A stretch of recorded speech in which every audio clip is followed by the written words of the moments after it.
Ah, ah, ah. J'ai décidé de commencer autrement cette fois-ci. Ah, ah, ah, mes amis, mes déconneurs chéris, quel bonheur de vous retrouver pour une deuxième saison. Bonsoir à ce beau public tout bronzé. Là, on voit plus qu'ils sont bronzés, mais j'ai vu qu'ils étaient bronzés. Bonsoir à nos dévoués et charmants régisseurs Johan et Sam. Et encore merci au Centre culturel, on l'a déjà dit tantôt, avant de commencer l'émission. Alors ce soir, nous sommes un peu en équipe d'été, mais sachez déjà que dès la prochaine émission au mois de novembre, nous vous réservons quelques surprises, des nouveaux déconneurs tout frais, tout beaux. On a acheté ce week-end. On les a mis en formation, en stage. Je les ai enfermés dans ma cave pendant 2 mois. Et par contre, nous remercions et nous embrassons très fort Véronique et Zaza qui partent vers d'autres projets et qui étaient là à la première saison. Zaza, elle est là, Zaza, quelque part. Zaza, elle est au bar. Bisous, bisous, bisous. Et encore merci pour vos belles chroniques. Alors, on va attaquer sans attendre la présentation des déconneurs, mais avant, la petite rubrique Dico Bébé. C'est notre premier bébé quand même. Oh, et oui. La venue dans la famille Steak Haché du petit Bobby. On embrasse les parents. Qui porte un vrai prénom, qui s'appelle Hugo quand même. Bravo à lui, bravo aux parents.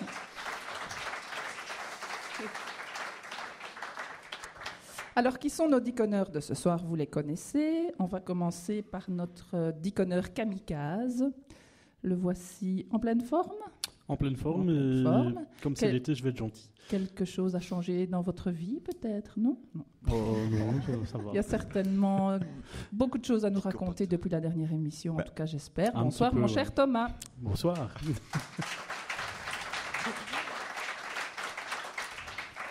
À ses côtés, une personnalité à la voix grave et posée venue d'ailleurs. On aime son analyse des grandes incohérences de notre société et nous le retrouvons avec bonheur. Bonsoir Jean-François.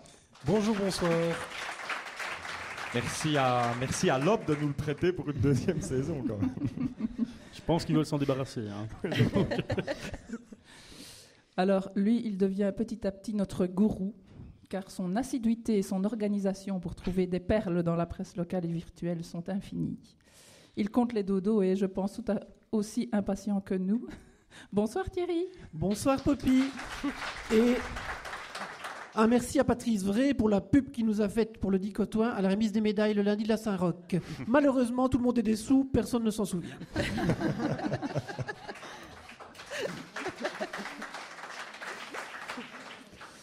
On ignore encore s'il marchera ce week-end à la Saint-Martin de Biemme, à Notre-Dame de Rome à Châtelineau ou à la Saint-Louis de Marcinelle, et il va nous le dire. Je suis en congé. Moi, vous êtes en congé. Bonsoir, très cher Fabien. Bonsoir à tous et merci pour cette deuxième saison de Dicotoin. 84 jours. Il ne reste que 84 jours à notre Benjamine avant de coiffer, ou pour elle dirons-nous plutôt chausser, Sainte-Catherine. Ne traînez pas ma chère, car cette jeune Sainte-Catherine pieuse, érudite et restée vierge a eu le plaisir de mourir en martyr au IVe siècle, décapitée après avoir été partiellement déchiquetée par des roues armées de pointes et de rasoirs.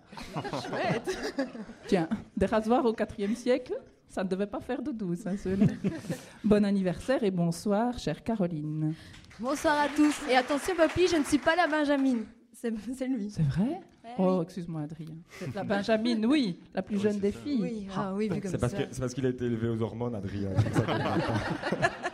Mais dans les garçons, il y avait un Benjamin, non? Oui, il y a Benjamin. Oh là là. Alors justement, voilà un qui ne s'ennuie pas, je pense, et qui, comme notre ami Fabien, a beaucoup de projets, et c'est tant mieux, notre musicologue Adrien. Bonsoir à tous. Et pour ne pas l'oublier, je dis déjà merci, et je le cite, à Bruno Coppens, qui est vraiment quelqu'un que j'adore, et donc je vais lui puiser quelques petites idées. Ah. Continuons avec notre People Woman, qui a écumé les librairies de France et d'Italie, à la recherche de lectures croustillantes. Quelle mine resplendissante, Dominique. Bonsoir Poppy, bonsoir public chéri. J'ai cru qu'on allait devoir adapter les rampes et autres accès cette année-ci pour la saison 2, mais je vois qu'elle est en pleine forme, Poppy. Je reviens de Lourdes. Ça fait des miracles, là. Et à propos de Lourdes... Comment? Et à propos de Lourdes... Oui, bien sûr. T'as des choses à nous raconter? Non. Tu as vu Mick Jagger à Lourdes? Et on en oublie une Oui, c'est vrai, ça. qui a décidé de pouvoir reprendre le flambeau de la deuxième saison de nouveau.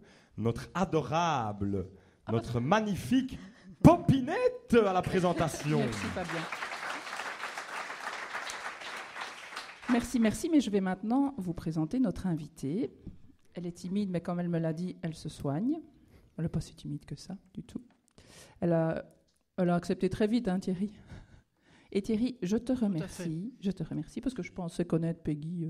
Peggy, pourquoi inviter Peggy? Et Peggy est une Tudinienne pure souche, ou plutôt une fille de l'eau, car figurez-vous que Peggy, ici présente, a grandi sur une péniche. Je pense qu'il ne doit plus y avoir à Toin beaucoup d'enfants de bateliers. Elle va nous raconter ça, parce que notre petite Peggy a fait ses premiers pas et sa petite enfance sur le Ténacité. Tu sais qu'on est tous nés à un certain moment sur une péniche, si je peux me permettre. mais pas bon. Dis, tu veux bien ne pas couper ma présentation?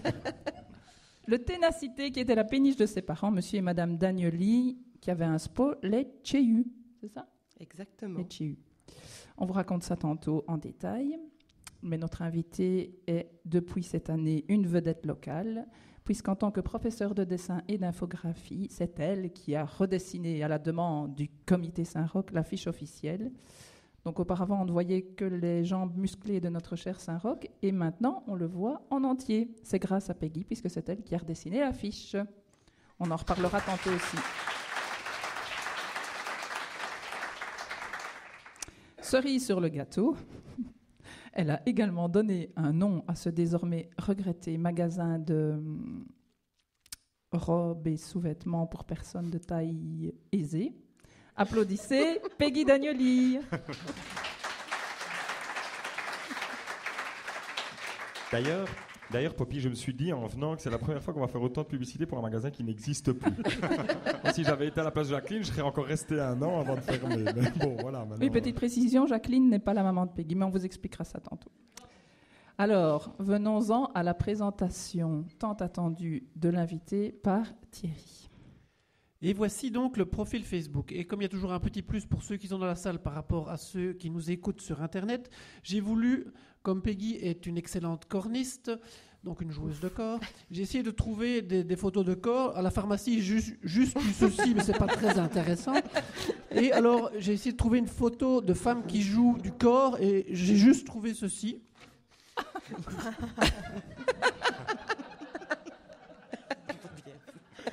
Elle se tripote les nichons, là, quand même, en fait. Elle joue du corps, oui, ah tout oui, à voilà. fait. Alors, j'ai trouvé un jingle, mais c'est enregistré avec ma petite machine foutue, mais c'est un jeune enfant qui joue du corps, voilà.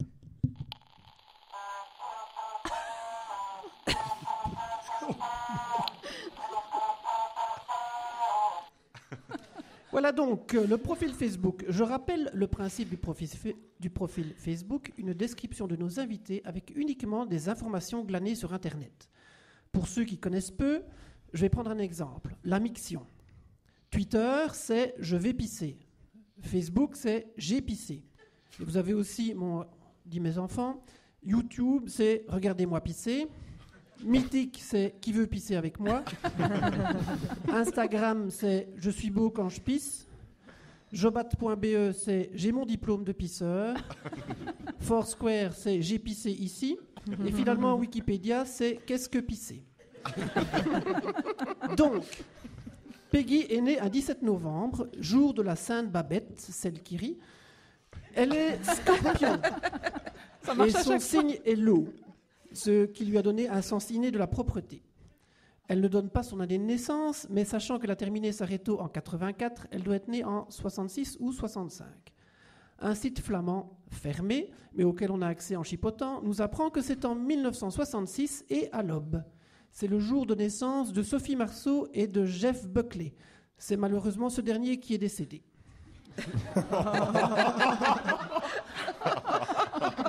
Alléluia. Elle est née un jeudi.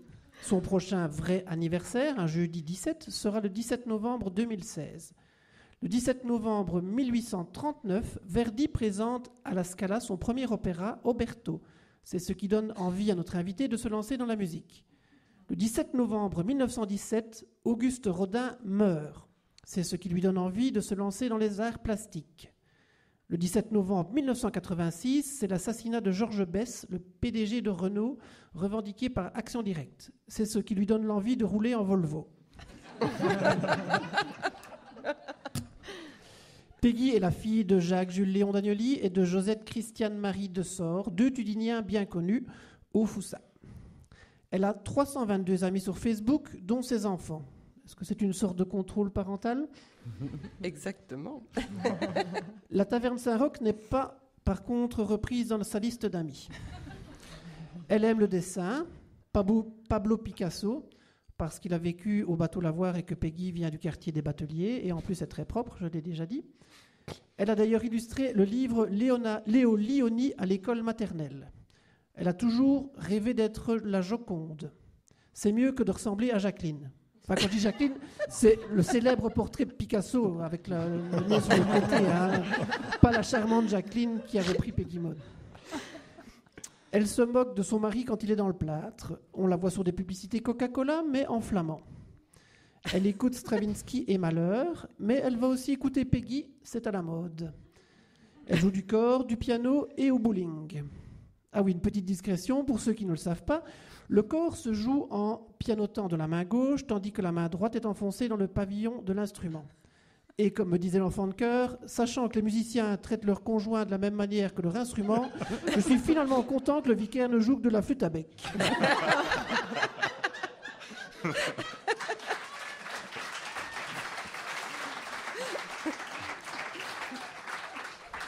Peggy apprend vite. Le 16 septembre 2008, elle essaie de s'y retrouver sur Facebook. Le 23, elle commence à s'y retrouver. Le 24, elle voyage sur Facebook.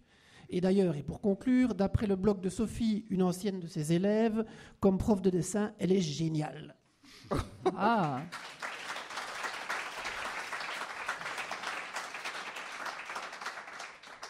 Merci Thierry.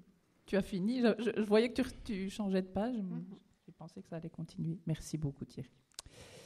Eh bien Dominique, elle va nous rappeler un petit peu le principe de l'émission pour les amnésiques. Voilà, donc le principe de l'émission est à la fois multiple et très simple. C'est s'amuser, se divertir, vous faire rire, partager un bon moment avec notre public fidèle, nos chroniqueurs parfois irrévérencieux et notre invitée du jour, donc Miss Peggy. Nous allons tester ses connaissances en lui demandant de découvrir la définition de mots somme toute assez courants, je vous rassure. Pour cela, elle aura le choix entre 3 définitions proposées par nos diconneurs. Une seule est la bonne, du moins en principe. À vous donc, à toi, Peggy, de trouver cette bonne définition. Nous commençons par l'adjectif albicéleste. Je vous avais dit, c'est courant.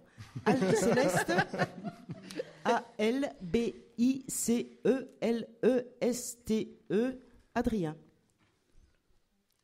Papa, c'est quoi un ange ? Un ange quoi ? Un ange gardien ? Je sais pas moi, un ange quoi. Oh écoute, j'ai pas le temps, c'est trop long de t'expliquer, j'ai vraiment pas le temps. Allez papa, s'il te plaît, dis-moi. Bon, un ange, c'est un envoyé de Guy Spitals. Hein ? C'est qui celui-là ? Je connais pas moi, allez dis-moi. Mais c'est un messager de Dieu, quoi, si tu préfères, allez. Ah. Et les anges, ce sont des garçons ou des filles ? Oh écoute, je ne sais pas, mais en tout cas, ce sont des sujets, mon garçon, des sujets à discussion. D'ailleurs, on ne sait pas si ce sont des filles ou des garçons.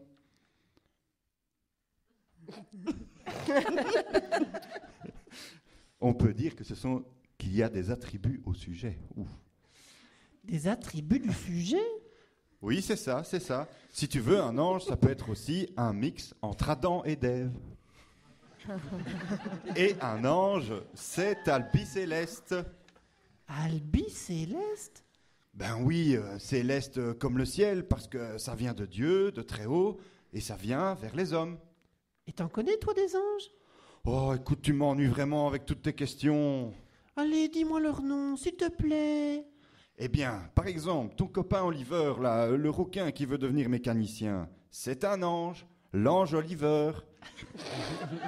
Parce que l'ange Oliver protège les roues.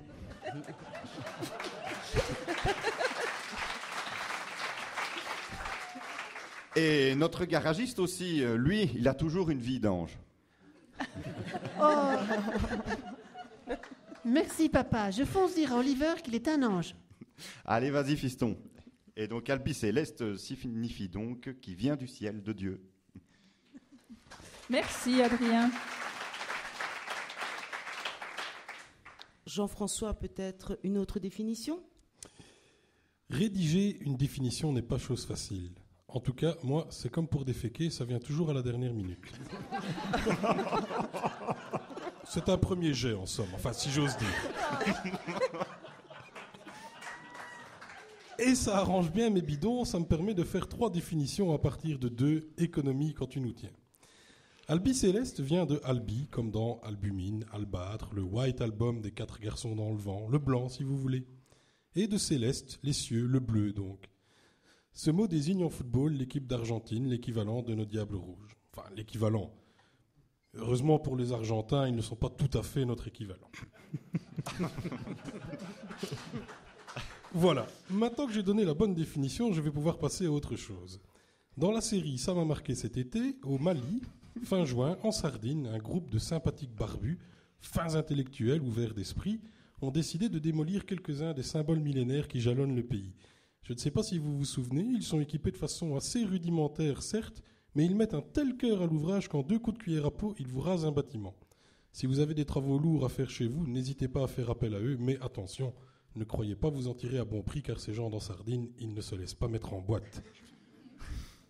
C'est tout chaud, ça vient de sortir, Pukkelpop 2012, sous un soleil de plomb, ça change. Tout y était, bon concert, shop à 2,50 €, le litre d'eau plate revenait lui à 7,50 €. Le prochain qui se plaint du prix de l'essence, je lui pète sa gueule.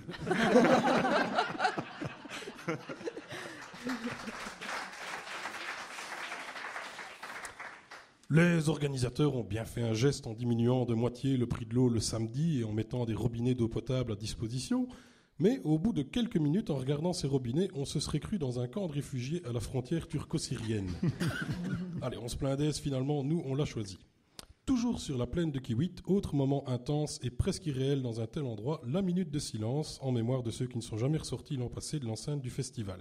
Pas un bruit, au moins un concert interrompu, une minute de silence qui dure, tenez-vous bien, 60 secondes, eh oui! Bref, faire taire un bon 60 000 personnes comme ça, aussi bien, chapeau à tout le monde. Pas sûr qu'on aurait obtenu le même résultat à Charleroi Standard vendredi passé.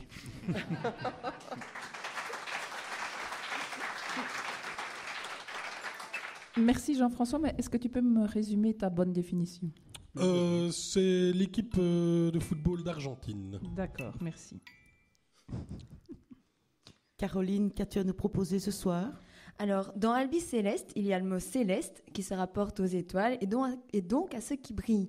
Être Albi Céleste, c'est être systématiquement attiré par tout ce qui brille, le bling-bling, les paillettes, et tenter de bien le vivre dans la vie de tous les jours, ce qui, cela dit en passant, n'est pas toujours simple. Alors, c'est une passion que je me suis découverte il y a peu. C'est bien, je viens d'avoir 25 ans, les paillettes, c'est parfait, c'est sobre, c'est distingué, c'est totalement passe-partout, il n'y a vraiment aucun problème avec ça. Et cela ne vous fait pas du tout passer pour une fillette de 8 ans coincée dans un pseudo-corps d'adulte, parce que je n'ai pas beaucoup grandi depuis. Alors, je rentre parfaitement dans la phrase « Les paillettes, c'est pour la vie, pas seulement pour Noël. Les ongles, les yeux, les vêtements. » Et, je suis sûre que vous voyez venir... Les chaussures. Eh oui, les chaussures. Alors, pour petit rappel à ceux qui n'étaient pas là, en fait, j'ai une collection de chaussures un petit peu improbable et j'avais promis d'en montrer à chaque fois, à chaque dicotoin. Donc, les voici. Ouais, youpi. On fera une photo, évidemment. La je vous chaussure rappelle. de Caro. Sur Internet, ce sera possible de les voir. Alors, Elles ne sentent pas, c'est déjà un premier.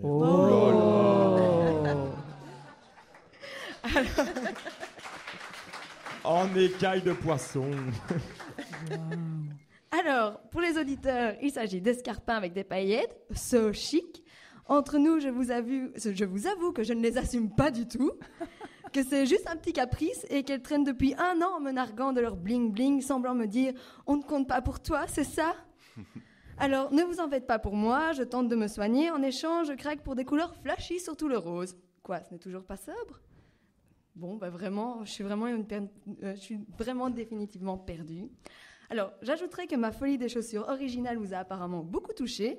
De nombreuses personnes que je ne connais pas ont voulu voir ce que j'avais au pied. Dans un premier temps, j'ai cru à des fétichistes.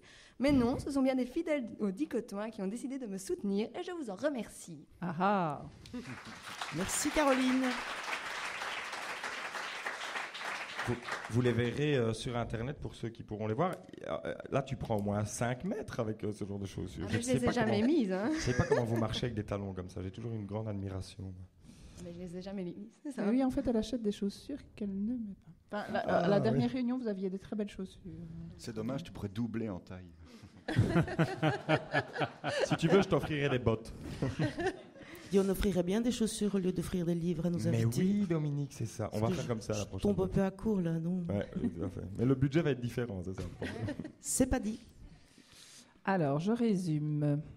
Peggy, dis-moi, que signifie... Je suis un peu perturbée, d'ailleurs, parce qu'il y a un truc qui me... Ça fait longtemps, depuis que tu es née, hein, Peggy. Que signifie l'adjectif albicéleste? Est-ce que c'est ce qui vient de Dieu du ciel? Est-ce une équipe de foot d'Argentine? Ou quoi? Des chaussures à paillettes? Non, c'était pas ça l'histoire. On s'en fout. Des chaussures à paillettes. Je dois avouer que j'aime beaucoup les chaussures à paillettes, mais j'opterais pour la solution numéro 2. Une équipe de foot d'Argentine? Son surnom, ouais, c'est ça. C'est allez. tout à fait ça,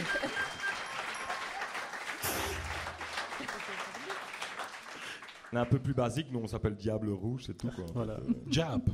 Diable Rouge. Ouais. Joue-t-il avec ses chaussures, l'équipe d'Argentine? Ce serait non, mais chouette. Vu le score qu'on fait, peut-être le diable. Alors, une petite nouvelle rubrique, une petite pause poésie et un poème de Lucien Gentil.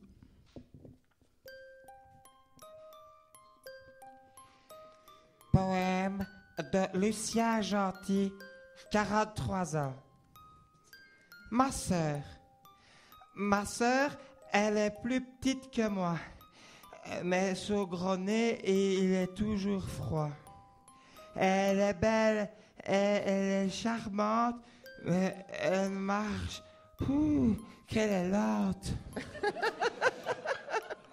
Papa dit que c'est sur côté suisse. Côté suisse, ça me la coupe. Moi, je veux bien, mais pourquoi sent-elle aussi autant la pisse? Maman dit qu'elle a un problème de vessie. Ça éclaire mes lanternes, mais que vient faire Jésus ici? Mais ma sœur, je l'aime bien quand même, surtout quand elle fait des balades avec moi. Elle est sympa quand on se promène, mais elle fait du bruit quand elle aboie. Les copains de la rue peuvent bien se moquer. Papa et maman disent qu'ils ne comprennent rien. Faut dire qu'une fois que je suis né, mes parents n'ont plus voulu rien d'autre qu'un chien. Ma sœur s'appelle Kalinka et c'est un bouvier bernois.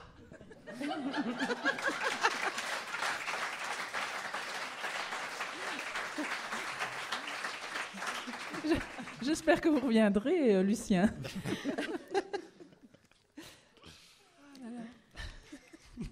Remets-toi. Je m'embête le soir. Oui, je fais des poèmes. Pas de souci, c'est à Dominique, mais elle ne suit pas. Si, j'étais un peu perturbée par cette belle poésie. Je n'ai pas eu l'habitude. Nous allons quand même retourner dans les choses un peu plus concrètes, les définitions, avec un nouveau mot, c'est le mot anaphore. Je ne sais même pas si c'est masculin ou féminin, on va dire anaphore. Thierry? C'était pas mis sur la feuille, Lucien. Je n'ai pas trouvé si c'était masculin ou féminin. Je ne sais même pas si ça existe. Thierry, anaphore? Oui, j'ai voulu, pour illustrer pour notre invité, trouver une musique de corps ou de piano. Je n'ai pas trouvé, donc je vais mettre un peu de guitare.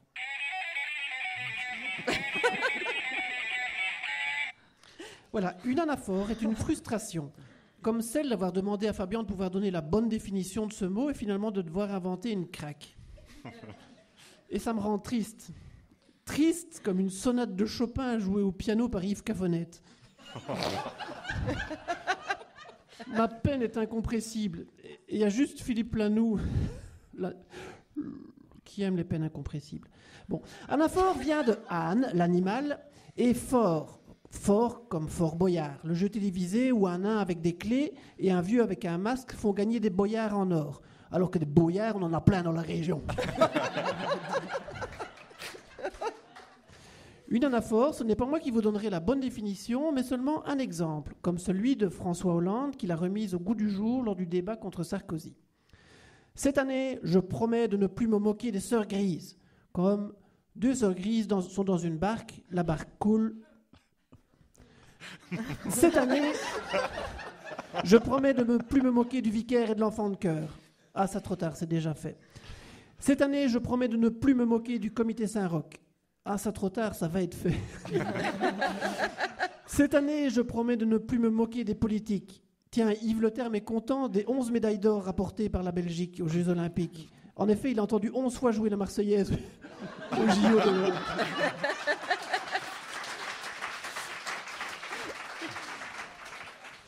Cette année, je promets de ne plus me moquer de l'échevin de la culture, du commerce équitable et du bien-être animal. Là, j'ai rien dit. Hein. Cette année, je promets de ne plus me moquer des infos qui n'intéressent personne. Comme, savez-vous que le nom du Premier ministre français, Jean-Marc Ayrault, Ayrault veut dire bite en arabe. Enfin, c'est vrai qu'il remplace Fion, c'était pas mieux.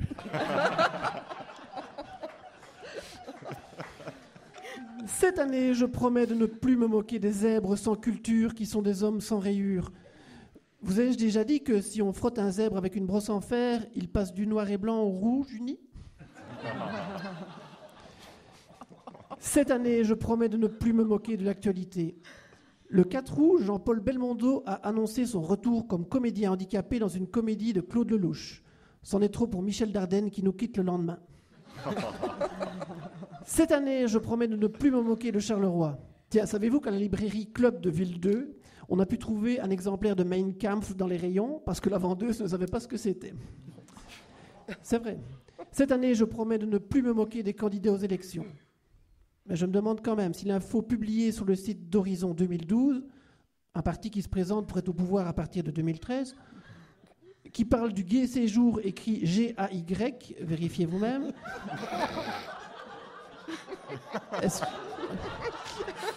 Est-ce que si cette info a joué sur l'adhésion d'Eddie Leroy sur leur liste ?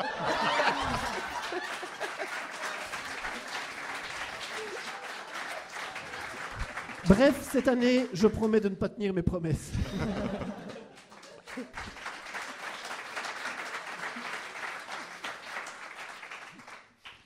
Merci Thierry. Donc c'est une frustration ou une promesse que vous ne tiendrez pas ?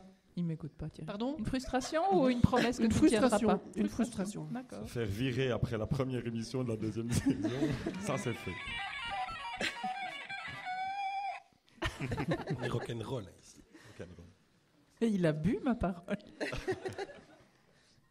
Eh bien Thomas ? Moi, Dick Honor, un jour, je serai gentil avec les sœurs grises. Moi, Dick Honor, un jour, je ferai rire le public avec mes définitions. Moi, Dick Honor, un jour, je ferai une définition d'au moins 2 minutes comme on me le demande tout le temps. Moi, Dick Honor, un jour, j'aurai aussi un grand sac plein d'instruments comme Thierry. Moi, Dick Honor, un jour, je comprendrai les jeux de mots du gars d'à côté. Moi,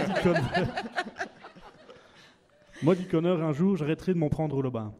Moi, Dick Honor, un jour, je remplirai le centre culturel. Moi, Dick Honor, un jour, je ferai venir les joints de la culture à notre émission. Moi, Dick Honor, un jour, je ferai venir les mandataires politiques en dehors des périodes électorales. Moi, Dick Honor, j'aurais pu faire une définition grotesque sur Analfort, le dernier opus de la célèbre série La communauté de l'anal de ce cher Marc Dorcel. Mais malheureusement, je me dois de vous donner la bonne définition.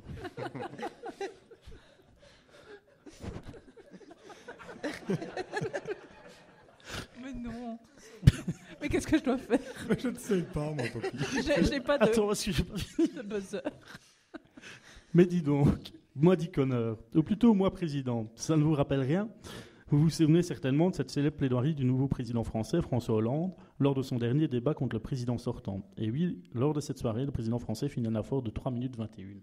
L'anaphore, du grec anaphora, est une figure de style qui consiste à commencer des vers, phrases ou ensemble de phrases et de vers par le même mot ou le même syntagme. Elle rythme la phrase, souligne un mot, une obsession, provoque un effet musical, communique plus d'énergie au discours ou renforce une affirmation, un plaidoyer, suggère une incantation, une urgence. D'accord. Petite Voilà. synthèse.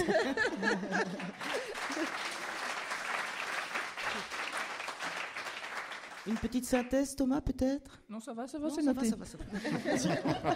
Je suppose que si c'est un mot grec, ce n'est pas très cher pour l'instant. C'est donné. Eh bien, Caroline?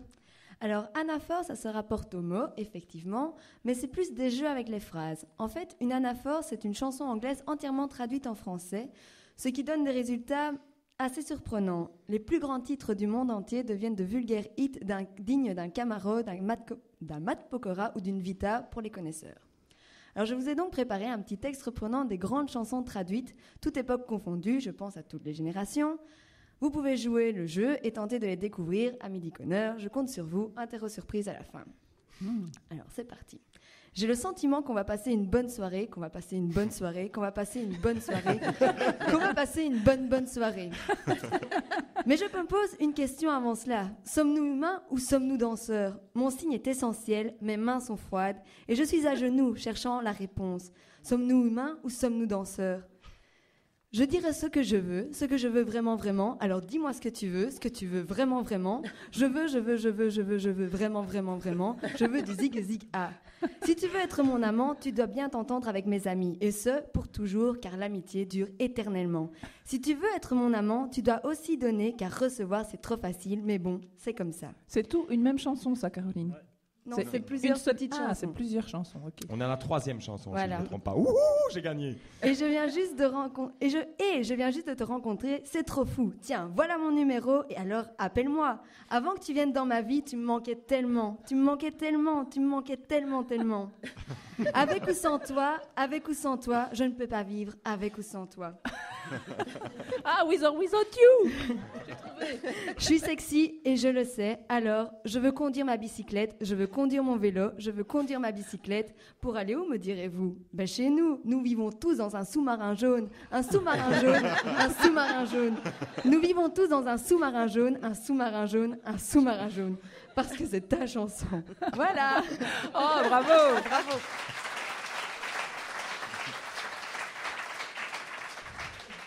Donc je sais pas si vous avez reconnu quelque chose. J'en ai deux, moi. La dernière. Écoutez français, écoutez français. Ah, tu vas nous dire quand même. Il y a, Alors, il y With or Without avait You. les Black Eyed Peas, I've Got a Feeling. Ah. Il y avait Human de The Killers. Il y avait les Wannabe des Spice Girls. Et ça, c'était quoi le... Dis-moi Ah, ce que c'est tu veux, Wannabe. ce que tu veux vraiment, vraiment. Ah, ouais. Alors, il y pas avait reconnu. Call Me Maybe de Carly Rae Jepsen qui passe tout le temps maintenant. Il y avait U2 With or Without You. Ah. Il y avait I'm Sexy and I Know It. Et Queen Bicycle Race. Et Yellow Submarine des Beatles. Et puis Your Song de John Lennon. Pour, Très beau, très beau, très beau. Merci, Caroline. Ah. Eh bien. Quelle première Je émission. vais me lancer dans hein. la chanson. Alors, Peggy, que signifie le mot anaphore?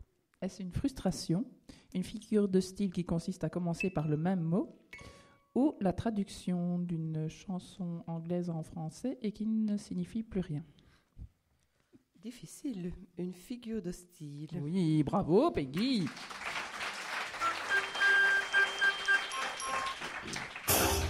Eh bien, nous allons terminer cette première émission. Je parie qu'on a vachement dépassé les 20 minutes, mais tant pis.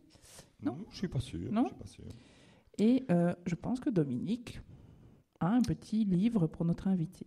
Eh bien oui, c'est devenu une tradition maintenant. Les petits cadeaux intéressants, on va dire, pour nos invités. C'est bientôt la rentrée des classes et avec la rentrée des classes, la période des emplettes.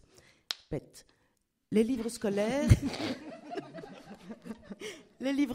les nouvelles chaussures, les cahiers, les crayons, les friandises pour le 10 heures. Et parmi ces friandises, on peut trouver les bonbons Carambar aux couleurs multicolores que ne renierait pas la couturière attitrée de notre Miss Peggy.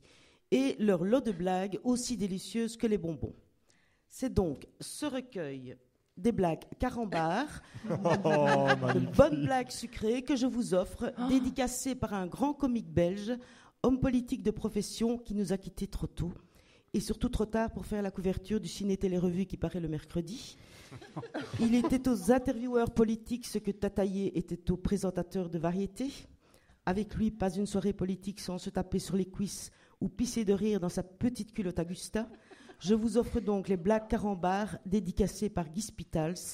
Et c'est vraiment curieux. Pour Peggy, Guy.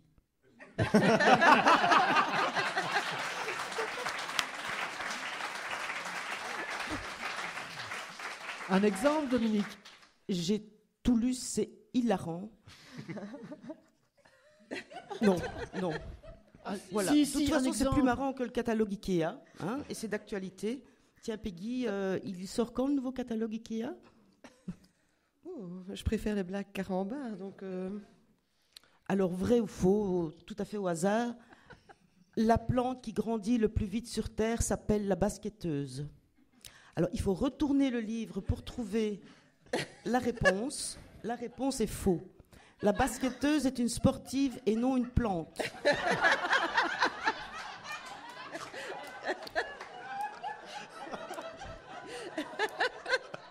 Mais non.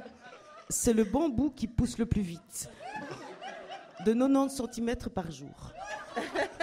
Non, pas le bon bout, le bambou. Pas le bon. J'ai pas dit le bon bout, hein. Le bambou. Cadeau Peggy avant que je ne le reprenne. Est-ce qu'elle le donne vraiment? Je le donne vraiment. Je le donne vraiment. Peggy, tu nous le prêteras, ça nous permettra de faire encore 60 années d'émission de saison, parce que là... Ok, avec le catalogue Ikea aussi. Tout à fait, oui. Ah, excellent, merci beaucoup. Eh bien, tout le monde est bien en forme, on se retrouve très vite. Quelle belle première émission. Quelle ma belle papille, ça première promet. émission. Merci à tous, je ne vous recite pas tous. Cette fois-ci, j'ai changé de formule et je vous dis merci. Et encore un bon anniversaire à Caro et bienvenue dans le club des 25-55.